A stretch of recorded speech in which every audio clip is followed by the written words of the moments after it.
समाधान तो ये है नहीं कि मैं कोई फूंक मार दूं या कोई मैं बालाजी बन के तुरंत आपको तुरंत लाके वो कर दूं। जो मेरे पास जो पानी उपलब्ध है उसी को तो मैं डिस्ट्रीब्यूट करूंगा। देखो, जिस तरह से पूरे राजस्थान के अंदर जिस तरह से इस साल जो गर्मी बढ़ रही है, हर साल की तरह गर्मी के मौसम के अंदर पानी की दिक्कत आती है। किस तरह से राजस्थान की जनता को शुद्ध पेयजल पानी पीने का इस गर्मी के मौसम में मिले, और जिस तरह से इस वर्ष पिछले साल की अपेक्षा गर्मी भी ज़्यादा पड़ रही है। 2022 की अगर मैं तुलना करूं तो 2022 में जितनी बारिश हुई थी उससे 23% बारिश इस बार 2023 में हुई है। पिछले 2022 के अंदर अगर एवरेज टेम्परेचर राजस्थान का हम देखें, तापमान तो लगभग 43 डिग्री से ज़्यादा कभी बढ़ा नहीं, कभी 35 डिग्री से 43 डिग्री के बीच में रहा। कहीं ना कहीं बीच के अंदर बारिश आ जाती थी, कहीं ना कहीं टेम्परेचर डाउन हो जाता। बाकी रेगुलर जिस तरह से आज पिछले 2018 के बाद में जिस तरह से इस बार टेम्परेचर रेगुलर बढ़ता जा रहा है, 2018 के बाद में जैसे 50 डिग्री के आसपास जो पूछने की जो स्थिति आ गई है, 45 से 50 डिग्री के बीच में टेम्परेचर अभी राजस्थान का चल रहा है। राजस्थान के अंदर पिछले 2022 के अंदर लगभग 300 बांध भरे हुए थे, इस बार लगभग 197 बांध ही भरे। अगर पानी की उपलब्धता देखें तो 35% पानी हमारा इस बार हमें कम था। सबसे बड़ी जो आज जो डिमांड हुई है, क्योंकि पिछले 5 सालों से हमने ERC पे हमने कोई काम नहीं किया। आज भूजल स्तर की जो स्थिति हुई है, जितना दोहन जो आज हो रहा है उसकी वजह से भूजल स्तर पिछले 2022 से हम तुलना करें तो आज हमारा भूजल स्तर भी काफ़ी उससे ज़्यादा नहीं तो भी 100 फीट से ज़्यादा नीचे चला गया। पानी का दोहन भी बढ़ा। 2022 के अंदर हमारे पास जो कनेक्शन थे लगभग 45 लाख अर्बन और हमारे ग्रामीण में कनेक्शन थे उपभोक्ताओं के लिए। आज हमारे पास लगभग 53 लाख कनेक्शन हो गए, तो 8 लाख से ज़्यादा कनेक्शन हम बढ़े हैं, तो उनकी डिमांड भी एक्स्ट्रा हमारे पास आई है। इसके लिए हमारे यशस्वी मुख्यमंत्री भजनलाल जी ने तात्कालिक किस तरह से लोगों को राहत मिले, लगभग मैं मोटा मोटा आपको बता दूं कि हमने सबसे पहले तो जितने भी पुराने हैंडपम्प थे उनकी मरम्मत का हमने अभियान चलाया। उसके लिए लगभग 2500 के आसपास हमने लेबर सुविधा पे लिए, 500 वाहन हमने किराए पे लिए, जिनकी वजह से जो भी हैंडपम्प थे जिनमें कोई पाइप डालना हो या उनमें किस तरह से कोई कमी हो खराबी हो उनको ठीक करने के लिए हमने अभियान चलाया। इसके साथ साथ नए हैंडपम्प्स के लगभग 2500 हैंडपम्प्स हमने नए सेंक्शन कराए, 700 ट्यूबवेल सेंक्शन कराए। हमारी छोटी सी कमी रह गई कि इसमें मैं भी मानता हूँ कि हमारे विभाग के अंदर हमें इतना जल्दी नहीं था कि आचार संहिता लग जाएगी। जब हमने इसका प्रपोजल बना के भेजा तो भेजने के बाद में थोड़ा सा हमें सेंक्शन में थोड़ी सी लेट हुई। हमें 15 अप्रैल को इसकी सेंक्शन आई और 16 अप्रैल को हमारी आचार संहिता लगी। उसकी वजह से उस ट्यूबवेल्स को और उनको चालू करने के अंदर जो हमारे जनप्रतिनिधि की उसमें लिखा था, जनप्रतिनिधि की मौके पे जरूरत कहाँ है, जनप्रतिनिधि को जनता के प्रतिनिधि उन्हीं को पता रहता है, उनसे पूछ के करना। तो जनप्रतिनिधि आचार संहिता में आए, फिर भी जैसे जैसे जहाँ जहाँ जो हुई कुछ रेट कॉन्ट्रैक्ट हुए, कहीं कहीं टेंडर के अंदर कोई कमी थी उनको उनके कर नहीं सकते थे, उसमें करने के आधार पर हमने थोड़े से हमारे हैंडपम्प ट्यूबवेल्स की जो समय पर होना चाहिए तो उसमें थोड़ी सी प्रगति धीमी रही है। अगर मैं 2022 की बात करूँ तो 2023 दिसंबर के अंदर जब हमारी सरकार आने के बाद में ट्यूबवेल्स और हैंडपम्प पे भाई कहाँ जरूरत है वो लगाए, तब भी वो ट्यूबवेल्स हैंडपम्प जो पिछले जो समर कंटिजेंसी में जो निकले थे फरवरी मार्च में, वो तब तक भी चल रहे थे। अगर मैं तुलना करूँ तो वो दिसंबर तक भी चल रहे थे। तो हम कोशिश करें कि उनको हम आने वाले 10 दिन के अंदर जो भी हमारी जो सेंक्शन जो हमें फाइनेंस डिपार्टमेंट से मिले उसको हम पूरा करें, जिससे लोगों को राहत मिले। इसके साथ साथ सबसे बड़ी जो हमने पानी की जो व्यवस्था करी, कंट्रोल रूम पहले कभी PH डिपार्टमेंट हर जिला हेडक्वार्टर पर कभी स्थापित नहीं था। हमने पहल की कि आम उपभोक्ता को परेशानी नहीं हो, क्योंकि स्टाफ की भी कमी है। पिछले 3-4 सालों के अंदर कोई भी नए भर्ती केवल JN 100 JN जरूर भर्ती करे थे, बाकी स्टाफ की नई भर्ती भी नहीं हुई, स्टाफ की कमी थी। तो किस तरह से पूरी मॉनिटरिंग हो, कौन कहाँ कंप्लेन आती है। मेरे पास भी रेगुलर खुद मेरे विभाग की कंप्लेन मंत्रालय के ऐसे मेरे पास भी आती रहती है, उसकी प्रॉपर मॉनिटरिंग कैसे हो। तो हर डिस्ट्रिक्ट में लगभग अब तक मेरे पास जो 24 तारीख से हमने जो चालू करी और उसकी लगभग 786 शिकायतें हमारे पास आए, उनमें से लगभग हमने 496 शिकायतों का हमने निस्तारण किया। तकलीफ ये है कि 100% शिकायत का मैं कहूँ कि मैं कर दूंगा, मैं किसी भी कीमत में पूरी नहीं कर सकता, क्योंकि हमारे पास जो पानी उपलब्ध है वो पानी तो हम दे सकते हैं, क्योंकि पानी के लिए हमने जो स्कीमें बनाई, हमारे यशस्वी प्रधानमंत्री मोदी जी ने, हमारे मुख्यमंत्री भजन लाल जी ने जो जिस तरह से ERCP जो लेके आए, अब इसको आज हम काम करना चालू कर रहे हैं तो भी इसमें कम से कम 5 साल लगेंगे, क्योंकि नदियाँ जोड़ना कोई इतना ईजी काम नहीं है कि तुरंत ही कोई जुड़ जाए या कोई इससे आ जाए। पानी राजस्थान में एक बहुत बड़ी तकलीफ, आने वाले समय में मैं तो ईश्वर से प्रार्थना करता हूँ कि अच्छी बारिश हो। आप सब लोग भी मीडिया, क्योंकि सबसे 14 स्तंभ है, आप लोग जितनी जागरूकता ला सकते हो, आपसे ज़्यादा कोई भला नहीं करने वाले नहीं है। आप राजस्थान का भला करने वाले लोग हो, अच्छे सोचने वाले लोग। तो हम कई गलती करते हो, हमें बताने वाले आप आदमी हो। जनता में जरूर ये भी लेके आए कि पानी को बचाएं। पानी को बचाने के लिए हमें अपील करनी चाहिए कि पानी बचेगा कहीं ना कहीं। इसका जो चाहे इरिगेशन में हमारी सरकार की, मैंने मुख्यमंत्री जी से भी सजेशन दिया कि हम आने वाले टाइम में ड्रिप इरिगेशन पे, बूंद बूंद सिंचाई पे जाए, जिससे सिंचाई में मैक्सिमम जो दोहन करते हैं उसका पानी का दुरुपयोग नहीं हो, क्योंकि पानी बचाना ही बहुत इंपॉर्टेंट है। क्योंकि स्थिति आप लोगों ने देखा होगा कि बेंगलोर की स्थिति खराब हो चुकी है, मद्रास की स्थिति जहाँ पे पानी समुद्र किनारे, वहाँ भी पानी की स्थिति खराब होगी। तो जयपुर तो ऐसी जगह पे राजस्थान जहाँ सबसे ज़्यादा पानी की कमी है। जब से यहाँ पे दरियाती नदी का निर्माण हुआ, उसका बेड कंक्रीट का बना है, सीवरेज से पहले कहीं ना कहीं नालियों के तो पानी आता था उसमें, तो उसमें भी पानी कहीं ना कहीं नीचे अंडरग्राउंड में जाता था। वो जब से अमृत तहत हमने सीवरेज के जो पैसे सेंट्रल गवर्नमेंट दिए, वो उससे पाइपों के थ्रू सीधा उसमें दरियाती में आता है। तो पानी 50 किलोमीटर जाने के बाद में यहाँ पे कोई रिचार्ज नहीं हो पा रहा। रिचार्ज नहीं होने की वजह से पहले जो 200 फीट पे जो पानी मिलता था जयपुर में, आज 1000 फीट से भी नीचे जा चुका। हमें यहाँ पे पहले पानी की लगभग 35% उपलब्धता हमें लोकल सोर्स से, ट्यूबवेल से मिलती थी। मेरे पास जोटवाड़ा क्षेत्र में और मैं सिरसी वगैरह, हमने जल जीवन मिशन के तहत हमने स्कीमें बनाई, वहाँ हमने ट्यूबवेल के आधार पे हमने स्कीमों में पानी लिया था। बाकी आज स्थिति होगी कि लगभग 120 से ज़्यादा मेरी स्कीमें इसलिए फेल होगी कि ट्यूबवेल का पानी नीचे जा चुका है। इतनी तेज़ी के साथ जो नीचे पानी गया, ये वास्तव में भयावह स्थिति है। मैं तो जितना हो सकते थे, हमारी सरकार ने, भजन लाल जी जो हमारे यशस्वी मुख्यमंत्री जी, उन्होंने ERCP के साथ साथ बैठ के जो बात की, उन्होंने किस तरह से जो चंबल का पानी ब्राह्मणी नदियों के थ्रू कैसे बनारस में आए, किस तरह से पुलों के, उस पर भी हमारी सरकार काम कर रही है, सुजला सुफलाम पे भी काम कर। तो ऐसे आने वाले समय में किस तरह से राजस्थान की जनता का ये जो पानी की जो लड़ाई लड़ी जाएगी, इसमें किस तरह से सफलता है, इसमें हमारी सरकार काम कर रही है।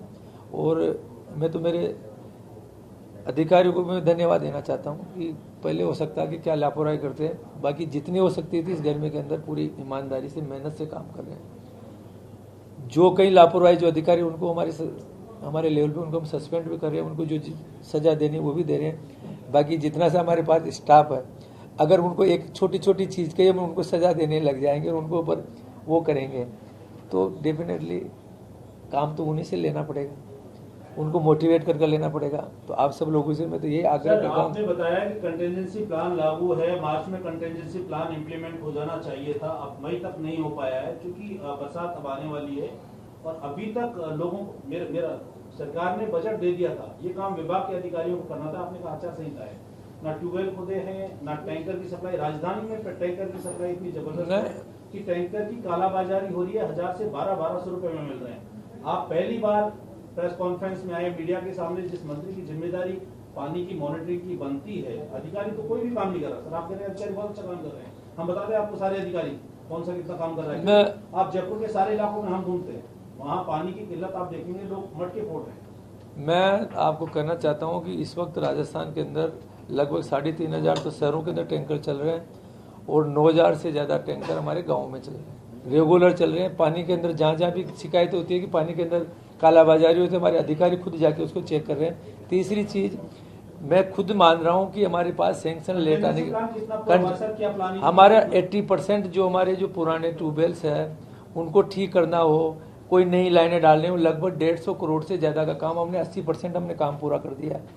हमारे जो कंटीजेंसी के अंदर जो हमारा टैंकर्स का है, जितना हमें जहाँ जहाँ जरूरत पड़ी वो कर दिया है। हर कलेक्टर्स को राजधानी का तो डिटेल तो एक्चुअल तो मेरे को नहीं है, बाकी टोटल अगर मैं अर्बन की बात करूँ, आपको जो अधिकारियों ने भी बताया आप वही बता नहीं अधिकार नहीं होता। मैं बता देता हूँ, आपको राजस्थान पूरे जयपुर में 285 टैंकर है, जयपुर रूरल और अर्बन दोनों। अलग अलग जिले की मैं बात करूँ, अलग अलग जिले की बात करूँ तो अलग अलग जिले की मेरे पास डाटा नहीं है, मैं वो नहीं है। बाकी मैं राजधानी है तो राजधानी के अंदर जो पहले जितना पानी आता था उससे हम इस वक्त ज्यादा नहीं तो 25 बिसलपुर से जो पानी पहले आता था उससे हमने लगभग 15 से 20% पानी बिसलपुर से ज्यादा आपको सप्लाई जयपुर वासियों को हम कर रहे हैं आज की तारीख में।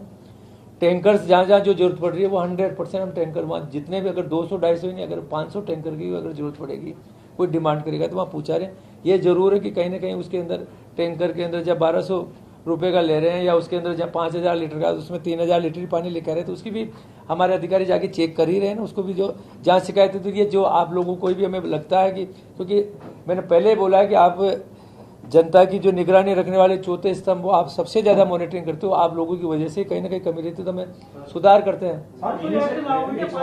झूठवाड़ा पिछले 5 दिन से बिल्कुल जैसे हालात बने हुए कि पानी के लिए रोज धरने प्रदर्शन है ना, सब मतलब जैसे, तो क्या कारण है और वहाँ के हालातों को, पूरे जयपुर शहर के हालातों को सुधारने के लिए अब क्या कर रहे हैं? क्योंकि अभी तो 4 दिन और गर्मी बढ़ेगी और टैंकर नाकाफी साबित हो रहे हैं, तो अगर चल रहे हैं कहीं तो वो बिल्कुल बेप्रबंधन होकर चल रहे हैं, तो शहर के लिए क्या प्लानिंग है आपकी? मैं तो सभी शहरवासियों से अपील करना चाहता हूँ कि पानी की बचत करें।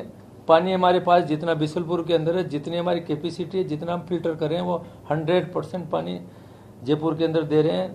जितना हमारे पास लीकेज, आप मेरी बात, मेरी समाधान बता रहा हूँ मैं आपको, पहले आप पूरी बात हो। समाधान तो ये नहीं कि मैं कोई फूंक मार दूं या कोई मैं बालाजी बन के तुरंत आपको तुरंत लाके वो कर दूं। जो मेरे पास जो पानी उपलब्ध है उसी को तो मैं डिस्ट्रीब्यूट करूंगा, उसमें कहीं ना कहीं बेईमानी हो रही हो उसको सुचारू करेंगे, कहीं लीकेज हो रहा है उसको हम रोकेंगे, कहीं चोरी हो रहा है उसको रोकेंगे, पानी का तो वही करेंगे। तो मैं अपील करना चाहता हूँ जयपुर वासियों से, पूरे राजस्थान की जनता से कि पानी का सदुपयोग करें, जहां जरूरत है इस संकट के अंदर उनका भी सहयोग जरूरी है।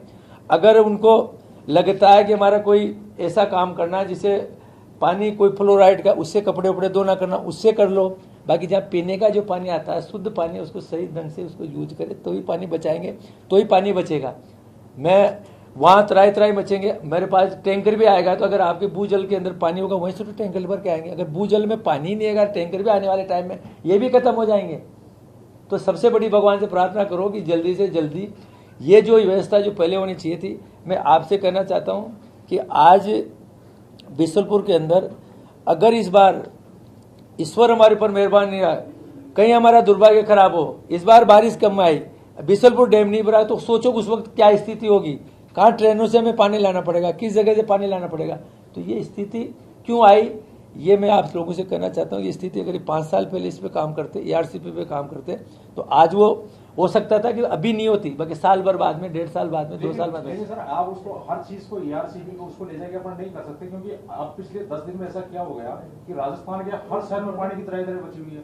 आज आप ये कह रहे हो मेरे पास अपना डाटा नहीं, 40 जिले ऐसे हैं जहाँ पे पानी की संकट है, आपके डिपार्टमेंट के डाटा है नहीं। 40 जिले ने आने वाले टाइम में अगर हम पानी का दुरुपयोग करें, जिस तरह से बारिश की परसेंटेज कम होती जा रही है, तो आने वाले बाकी जिलों में भी जाएगा, जिलों जो दूसरे बचे उनमें भी जाएगा। डार्क जोन सब जगह हो रहा है। हमें पानी इसलिए कर रहा हूं मैं कि पानी की व्यवस्था हमें बाढ़ से करनी ही पड़ेगी, नदियां जोड़नी ही पड़ेगी। अगर हम इनका आगे का फ्यूचर प्लान नहीं बनाएंगे तो तकलीफ होगी। वो तो उसके साथ साथ पैरेलल है, लेकिन अब जनता कैसे कल की व्यवस्था नहीं है। कल की व्यवस्था के अंदर, आज की तारीख के अंदर तो उनको ये कहेंगे भाई आप उसका ERCP का इंतजार करो, वहाँ की वो नदियां जुड़ेंगी जब पानी जितना पानी है उतना पानी की हम पूरी व्यवस्था करें। ऐसा कहीं नहीं है कि जिस जगह पे दिक्कत नहीं आ रही है। मैं खुद, अगर आप तुलना करोगे कि पिछली बार से हम 33% पानी कम होने के बाद में, 8 लाख कनेक्शन में ज्यादा पानी जाने के बाद में, जो हमारा 35% जो पानी हमारा लोकल सोर्स से, ट्यूबवेल से आता था, आज वो केवल 15% पानी आ रहा है। 20% पानी वो भी कम हो गया। उसके बावजूद हम ये व्यवस्था बैठा के चला रहे हैं, तो कहीं ना कहीं इसका हमें आप लोगों को मैं एप्रिशिएट तो करना ही पड़ेगा। जल जीवन मिशन के आंकड़े में सर फर्जीवाड़ा पेश किया जा रहा है। जिन गाँव में कनेक्शन नहीं हुए प्रॉपर, वह 100% कनेक्शन विभाग शो कर रखे हैं, जबकि चूंकि जिन गाँव में अगर वहाँ कनेक्शन शो कर दिए तो दोबारा उस गाँव में काम होगा ही नहीं, वहाँ भुगतान कर दिया गया ठेकेदारों को पूरा। यानी ये फेक आंकड़े कहीं ना कहीं राज्य सरकार की गरिमा को ठेस पहुंचाएंगे। अब सरपंच विभाग को और विभाग के अधिकारियों को पत्र लिख रहे हैं, सब हमारे यहाँ पानी नहीं आया, पाइपलाइन नहीं डली है और एफएसटीसी 100% 100% पिछली बार जो भ्रष्टाचार हुआ डेफिनेटली मैं मेरे अधिकारियों से मैंने अभी जो मीटिंग की यही कहा कि केवल एफएसटीसी करने से नहीं है, उसमें पानी कब जाएगा, उस उपभोक्ता के सामने पोस्ट खड़ा हो गया उसमें पानी कब जाएगा। तो ये सारी की सारी गलती आज जिस जगह पे जेजेएम चालू नहीं है तो उस गांव वालों को तसल्ली है कि मेरा जिस दिन जेजेएम आएगा तब मेरे पानी आएगा। जब आपके पास पानी नहीं था, आपके पास वहाँ ट्यूबवेल्स में पानी नहीं था, आपके पास सरफेस वाटर नहीं था, आपके ओपन वेल जो बना रहे उसमें पानी नहीं था, आपने स्कीम क्यों बनाई वहाँ पे? आपने जो गलती, ये गलती उन्होंने की, बाकी उसको किस तरह सुधार करें ये भुगतान तो अभी भी हो रहा है। भुगतान एक सवाल हमारा, ये जो टैंकर से पानी बेचा जा रहा है ये मीडिया वालों की पकड़ में क्यों आता है, उपभोक्ताओं की पकड़ में क्यों आता है, आपके अफसर क्यों नहीं पकड़ पाते उनको जो सीधे ये बिल्कुल आपकी जिनाई है। इसमें कहीं न कहीं विभाग के अधिकारियों की लापरवाही है। इस चीज को अगर नहीं करे तो उसकी मॉनिटरिंग करेंगे। बाकी सब जगह पे जो कंप्लेंट आ रही है, आज पूरा एक छोटी छोटी जगह पे जाके, पहले केवल एक कस्बों के अंदर घर घर कनेक्शन होता था, वहां पे ही पीएचडी का काम था। पहले गाँव के अंदर कहीं भी पेयजल वाली कोई व्यवस्था नहीं थी। लोकल सोर्स पे सेल्फ गांव का आदमी या तो कुएं से पानी लाता था या हैंडपंप लगा होता उससे पानी लेता था। पहले इनकी कोई ड्यूटी नहीं थी, तब भी इतने ही कर्मचारी होते थे।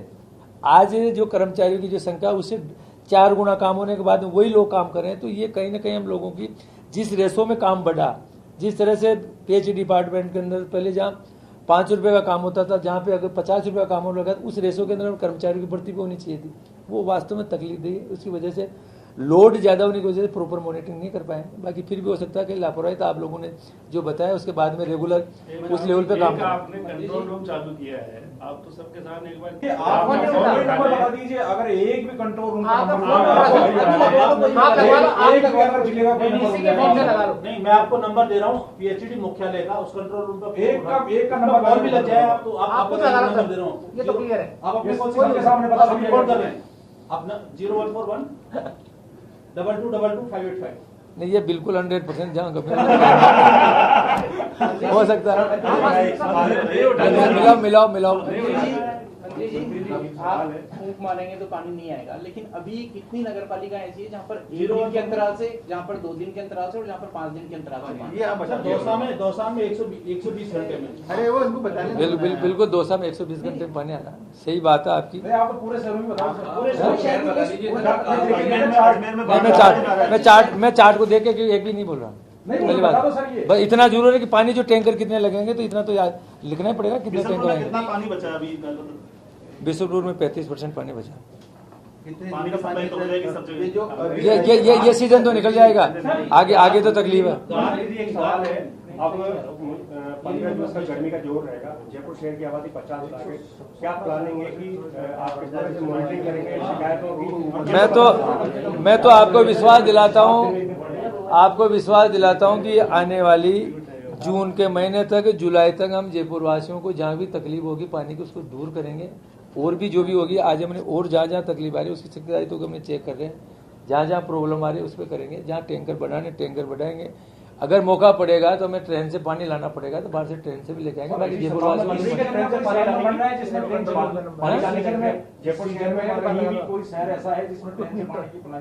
पानी खत्म हो जाएगा तो 100% व्यवस्था करनी पड़ेगी। राजस्थान में बहुत से शहर तो ऐसे 7 दिन में एक दिन पानी सप्लाई हो रहा है। देखो सभी जगह पे आज 7 दिन में एक दिन इसी साल नहीं हुआ। इस साल जब पानी हमारा 23% पानी बारिश कम हुई है, डिमांड ज्यादा बन गई, वाटर नीचे चला गया है, तो इतनी डिमांड अगर आप पिछले साल की जो कंप्लेंट उठा के देखेंगे तो पिछले साल भी इतनी समस्या आई है। इस गर्मी में हर गर्मी के अंदर आती है और राजस्थान में आप कोई एक्ट लाना चाह रहे हो कि जिससे नए बोरिंग नेट हो सके? ये भूजल को रोकने के लिए भूजल को रोकने के लिए 100% इस पर सोचना पड़ेगा। हमारे मुख्यमंत्री से हम बात करेंगे कि कहीं न कहीं जो जरूरी हो वही खोदे, उसकी जिसके अंदर परमिशन ले।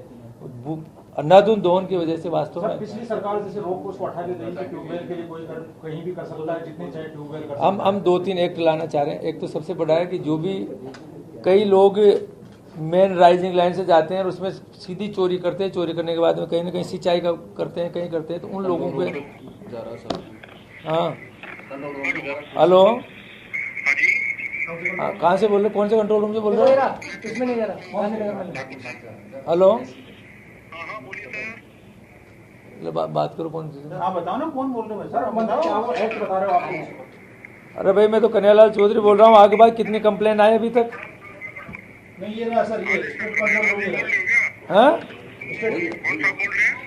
कन्हैयालाल चौधरी बोल रहा हूँ, PhD मिनिस्टर। कितने कंप्लेन आए अभी तक आज? अभी तक सर कंप्लेंट टोटल मतलब है आज की बताऊंगे सर, पुरानी बताऊंगा? आज की। सर नमस्कार। हाँ नमस्कार सर आदेश। कितने कंप्लेन आए आज? सर आज आ गई कंप्लेंट। एक सेकंड, कौन सा नंबर आ गया? 619 और शुरू कहाँ से हुई आज का नंबर? 29 तारीख आज की तारीख है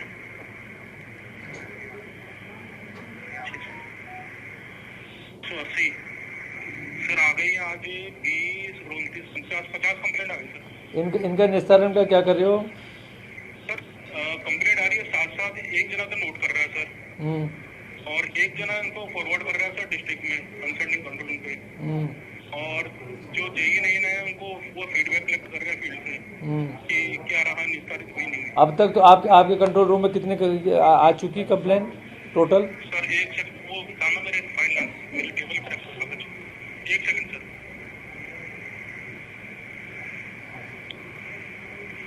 पेपर रखे हुए मेरी टेबल पे।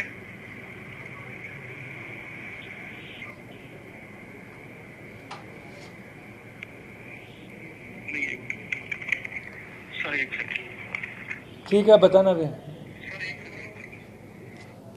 हाँ सर आप एक सवाल मेरा सर, आपने कहा था कांग्रेस सरकार के कार्यकाल में जो भ्रष्टाचार हुआ था उसके कामकाज को सुधारने के लिए आप अधिकारियों से और इन्हीं से काम करवाइए, लेकिन ये वही अधिकारी हैं जिन्होंने कांग्रेस सरकार के कार्यकाल में भ्रष्टाचार किया और उनको आपने प्राइम पोस्टिंग दे रखी है। मेरे पास कार्मिक विभाग का 2001 का रूल है कि उनको प्राइम पोस्टिंग नहीं दी जा सकती, जिनके CBI ACB ED में मुकदमे दर्ज है, उनकी जांच चल रही है। जब तक जांच पूरी नहीं होती तब तक उनको प्राइम पोस्टिंग देना ही नियम है। कौन आरके मीणा है? कौन है? नहीं एक नहीं है, बहुत है, आरके मीणा है, कौन है? वो दिनेश गोयल है, क्या नाम से 7-8 है, एक नहीं, मनीष बेनीवाल है, 4-5 FIR। मनीष बेनीवाल को कहाँ पोस्टिंग थी? मनीष बेनीवाल नहीं, और ये दिनेश गोयल को कहाँ दे रखी है? Chief engineer admin. कहाँ दे इनको? कहाँ दे? मुख्यालय में बैठा? कहाँ किस प्रोजेक्ट के काम पे दे रखे? कहाँ किस जगह पे दे? इंजीनियर एडमिन प्राइम पोस्ट है। ये आपको लगता होगा प्राइम पोस्टिंग जहाँ पैसे खाने का होता है वहाँ पे प्राइम पोस्टिंग मानी जाती है इंजीनियर्स के। तो प्रशासन मैं मीडिया पे बोल रहा हूँ, प्रशासन तो सबसे प्राइम पोस्ट है। प्रशासन आपको जो स्टाफ होगा कहीं ना किसी न किसी को तो उसको काम, मतलब जितना हमारे पास इंजीनियर्स है, ये तो मेरे पास प्रमोशन की फाइल आ रखी है। मैं प्रमोशन खुद इसलिए नहीं कर रहा कि पहले मेरे पास जेईन की भर्ती करूंगा तब दूंगा ना। नीचे मेरी मॉनिटरिंग, सबसे बड़ा भ्रष्टाचार इसलिए हुआ कि नीचे के कोई मॉनिटरिंग के लिए जेईन ही नहीं है हमारे पास में। 600 जेईन होंगे तब जाके नीचे मॉनिटरिंग हो। कॉन्ट्रैक्टर जहाँ पे पहले एक जेईन के पास में केवल एक कस्बा होता था, आज उसके पास में उससे 50 गुना काम बढ़ गया। वो उसकी मॉनिटरिंग नहीं पड़ता, उसको प्रोग्रेस दे दी कि टारगेट देके 2024 में आपको JGM पूरा करना है। कॉन्ट्रैक्टर जहाँ पे पहले 5,000 करोड़ के काम चलते थे, आज यहाँ पे 50,000 करोड़ के काम चल रहे हैं, तो उसको उसकी उस रेशो के अंदर दोगे ना। मैं कर दूंगा तो नीचे कौन रहेगा? तो ऐसी बहुत सी चीजें हैं उसके अंदर। देखो 100% जीरो टॉलरेंस पे करने के लिए हम पूरा प्रयास करें, बाकी 100% में जो आप जो रहेंगे उसमें तकलीफ आएगी। एक सवाल वो बाहर किया दोनों को, शाम और गणपति दोनों, उन्होंने जहाँ आपस में किया कि कोर्ट सिस्टम लाके वो रुक गए, उन पे कोई एक्शन नहीं हुआ। पूरा भुगतान हो गया, उसमें क्या करेगा? पूरा भुगतान हो गया और उसके बाद आपकी सरकार में भुगतान हुआ, जबकि नियमानुसार नहीं होना। मतलब हमारी सरकार में उनको कोई भुगतान नहीं हुआ। पहले तो मैं आपको बता दूं, हमारी सरकार आने के बाद में गणपतियों और इनको 1 रुपए का भुगतान नहीं हुआ। उनके रिसेंट कॉस्ट में 23 क्लोज लगाने के लिए हम पूरी तैयारी करें। हमने गवर्नमेंट एडवोकेट का प्राइवेट एडवोकेट भी वहाँ से उसको स्टेट आने के लिए कर रहे हैं। हम हाई कोर्ट के अंदर रिटोर लगा रहे हैं। किसी तरह से हमारे लगभग 100 से ज्यादा गाँव की जनता दुख पा रही है। इसमें आप सहानुभूति करते हुए इसके स्टेटाइज है, जिसके इसके खिलाफ कार्रवाई करके इसको बाइंड करके इसके जितनी भी पेनल्टी लगती है वो अलग चीज है। कम से कम नया टेंडर करके वहाँ पे हम काम करें, लोगों को राहत मिले। दिसंबर 2023 तक 57% भुगतान था, अब उसका 99.7% भुगतान हो गया। आप बता के ना मेरे पास मेरे हाँ मेरे को रिपोर्ट बता के देना, बाकी इतना पता है उसको कोई भुगतान नहीं हो। 2-5-7 दिन में क्राइसिस है वाटर का, जो आप 2-5-7 दिन में जहाँ जो क्राइसिस है वहाँ पे हम कोशिश कर रहे हैं कि जहाँ ट्यूबवेल से अंडरग्राउंड वाटर लेवल पे कहीं पे पानी मिलता है ट्यूबवेल्स लगा रहे हैं, हैंडपम्प लगा रहे हैं, और जहाँ वास्तव में पानी फ्लोराइड का है, क्वालिटी सही नहीं है, क्वांटिटी नहीं है, वहाँ पे हम टैंकर से व्यवस्था कर रहे हैं। यही हमारा मकसद है, किस तरह से इस गर्मी को निकालें। कितनी जिले हैं जिनके अंदर आपने आइडेंटिफाई किया? अगर मैं इसको देखे तो मोटे मोटे 15 से ज्यादा जिलों के अंदर ये बहुत ज्यादा